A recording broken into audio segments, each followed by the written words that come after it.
Janapriya upscale 2 BHK 45 lakhs, 3 BHK 60 lakhs మాత్రమే. సితారా Sainikpuri. So కష్టాలు ఉంటాయి. చాలా. సో మీరు ఈ మాట అన్నారు కాబట్టి నాకు డౌట్. యాక్చువల్గా ఇది మిమ్మల్ని అడగాలి అని నేను పర్టికులర్గా అడగట్లేదు.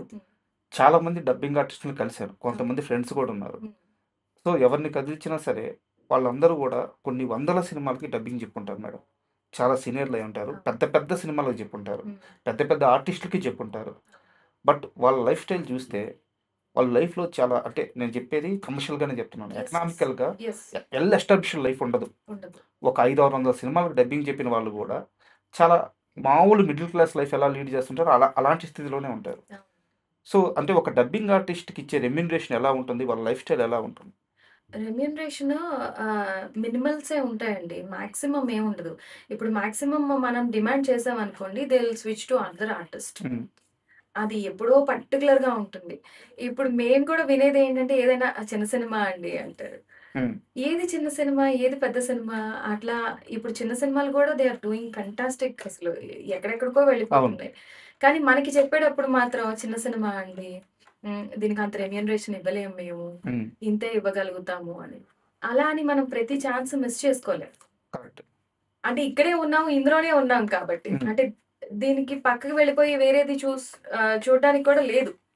అంటే ఇప్పుడు దీంట్లో అలవాటు పడిపోయాం కాబట్టి. అన్ని మినిమమ్సేనండి. మాక్సిమమ్స్ అయితే చాలా తక్కువ. అయితే మీరు ఓపెన్ అయితట్లేరు, నేను ఇంకాస్త లోతుకి వెళ్ళి అడుగుతాను. జ్యోతి వర్మ తీసుకున్న హైయెస్ట్ రెమ్యూనరేషన్ ఎంత, లోయెస్ట్ రెమ్యూనరేషన్ ఎంత? నేను చెప్పదలుచుకోలేదు యాక్చువల్లీ. హైయెస్ట్ రెమ్యూనరేషన్స్ అయితే నేను ఇప్పుడు 'ఘాటీకి' తీసుకున్నాను. అంతకుముందు ఒక మూవీకి కూడా హైయెస్ట్ రెమ్యూనరేషన్సే తీసుకున్నాను. లోయెస్ట్ అంటే నేను 500 కూడా తీసుకున్నాను మూవీకి. 500? యెస్. మూవీకి? అంటే స్టార్టింగ్ కెరియర్‌లో 500 మ్యాక్స్ 1000 రూపీస్ తీసుకున్నాను అంతే. ఓకే. సో ఇలాంటి కష్టాలు ఉంటాయి. సో అండ్ ఇంకోటి, డబ్బింగ్ ఆర్టిస్ట్ అనగానే మనకి సినిమాలు, వాటిలో డైలాగులు ఇవన్నీ కూడా అందరికీ పరిచయం ఉంటుంది. సో బట్ కట్ చేస్తే చాలామంది యాడ్స్ చెప్పుంటారు. ఆ యాడ్స్ మనం రోజు వింటూనే ఉంటాం. బట్ ఇవి చెప్పింది వీళ్ళ అని అది వాళ్ళ నోటి నుంచి వినేదాకా మనకు అర్థం కాదనమాట. సో జ్యోతి వర్మ చెప్పిన యాడ్స్ అంటే ఏమని చెప్తారు? యాడ్స్ చాలా చెప్పానండి. ఇప్పుడు ఒక యాడ్ మీకు చెప్తాను నేను. పారాషూట్ అడ్వాన్స్ సంపూర్ణ, సంపూర్ణ అంటే పూర్ణ కేర్. ఇది మీరా చెప్పింది? ఇప్పుడు మీరు చెప్పేదాకా తెలియదు. ఇంకొక యాడ్ చెప్పండి. రిన్ అడ్వాన్స్ తో మీ బట్టలు మెరుస్తాయి. అయ్యో బాబోయ్, అలా ఇవన్నీ మేము రోజు వినేవండి. మాక్సిమం వింటూ ఉంటారు. మీరు ఇన్ని రోజులు కెమెరా ముందుకు రాకుండా హైడ్ అయిపోతే ఇదో ఇట్లాగే మాకు షాకింగ్ గా ఉంటుంది. లేదండి, మీలాగా మేము కూడా కనిపిస్తే ఇంకా మీకు మాకు డిఫరెన్స్ ఉంటుంది కదా. మేము ఆర్టిస్ట్ లో బిహైండ్ ద స్క్రీన్. సూపర్.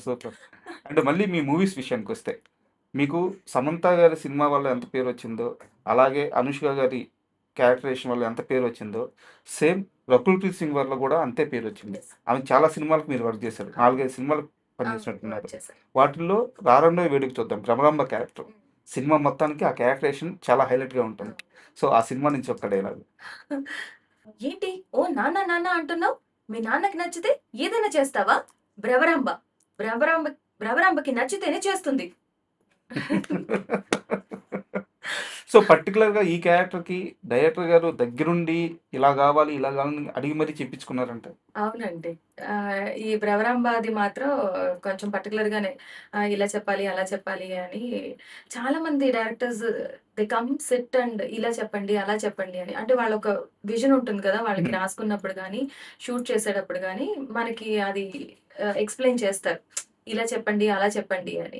దాంతో కొంతమంది ఆర్టిస్ట్‌లయితే ఫ్యాబ్యులస్‌గా చేస్తారు. ఇప్పుడు రకుల్ ప్రీత్ అంటే ఇక చెప్పక్కర్లేదు ఇంకా. ఆవిడ అసలు తెలుగులో అసలు ఫస్ట్ మూవీ 'వెంకటాద్రి ఎక్స్‌ప్రెస్‌లోనే' ఆవిడ తెలుగు చాలా మాట్లాడారు.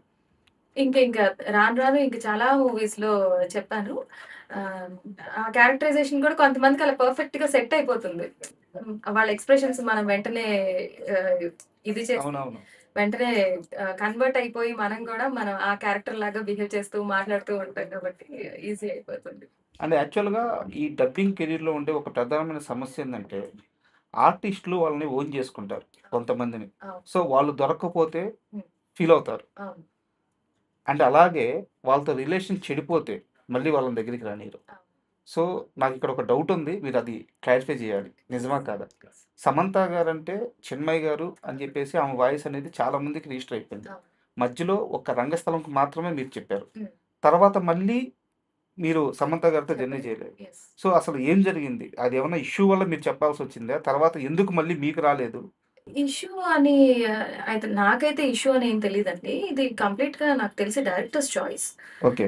ఎందుకంటే ఆ లాంగ్వేజ్ మన ఈస్ట్ వెస్ట్ గోదావరి స్లాంగ్ అలా మాట్లాడే తప్ప ఆ క్యారెక్టరైజేషన్‌కి న్యాయం జరగదు. హ్మ్. అది కంప్లీట్ రిమోట్ దీంట్లో తీసిన ఇది. సో, వాయిస్ టెస్ట్ ఇచ్చినప్పుడే వాళ్ళు అనుకుని ఉంటారు కదా! లైక్ వీళ్ళు చెప్తే బావుంటుంది అని చెప్పి. నాకు తెలిసి ఇట్స్ కంప్లీట్‌లీ డైరెక్టర్స్ చాయిస్ అండి. ఓకే. అంటే ఆహ్, ఎవరు తక్కువ, ఎవరు ఎక్కువ అని కాదు. అంటే కొన్ని ఆఫ్‌కోర్స్ చెప్పగలుగుతాం, కొన్ని చెప్పలేం. హ్మ్. మనం చెప్పినవి కూడా తీసేసి వేరే వాళ్ళతో చెప్పినవి కూడా ఉన్నాయి. ఒక సినిమాలో అయితే కంప్లీట్‌గా నా వాయిస్ ఉండదు గానీ, బస్ 2 సీన్స్‌లో నా వాయిస్ ఉంటుంది. ఓకే. మిగతాయి? మిగతావి వేరే వాళ్ళతో చెప్పించారు. మళ్ళీ కరెక్షన్‌కి నేను చెప్పాల్సొచ్చింది. నేను చెప్పనని చెప్పానప్పుడు. ఏ సినిమాది?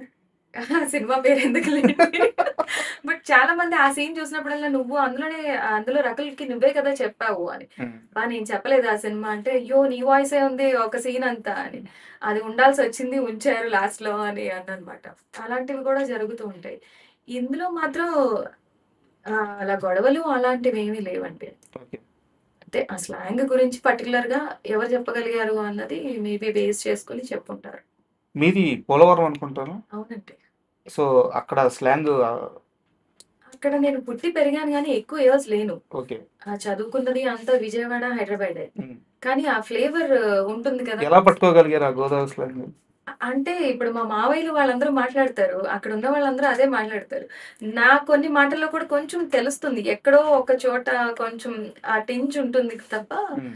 ఇక్కడికొచ్చేసాం కాబట్టి ఉండదు. బట్ వెంటనే కనెక్ట్ అయిపోతాం. మనం విని విని అవును. ఉంటాం కదా! సో, ఈజీ అయిపోయింది. అండ్ డబ్బింగ్ ఆర్టిస్ట్‌లకి వాళ్ళని చాలా బిజీ చేసేదొచ్చేసి సీరియల్స్.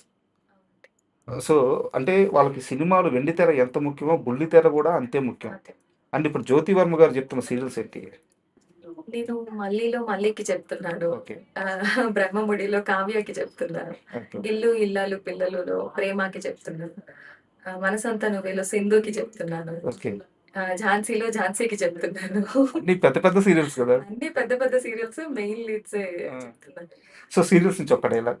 'బ్రహ్మముడిలో' నాకు కావ్యకి చాలా ఈజీగా అయిపోయింది చెప్పడం కూడా. ఓకే. ఆహ్, దీపిక రంగరాజన్ గారు. ఆవిడ చాలా యాక్టివ్‌గా ఉంటారు యాక్చువల్లీ. అలా అంతే ఇదిగా మా డియోకి కూడా మంచి పేరొచ్చింది. నాకు హ్మ్. 'బ్రహ్మముడికి' కూడా చాలా మంచి పేరొచ్చింది. అయితే అందులోంచి ఒక డైలాగ్ ఓకే. చెప్తా.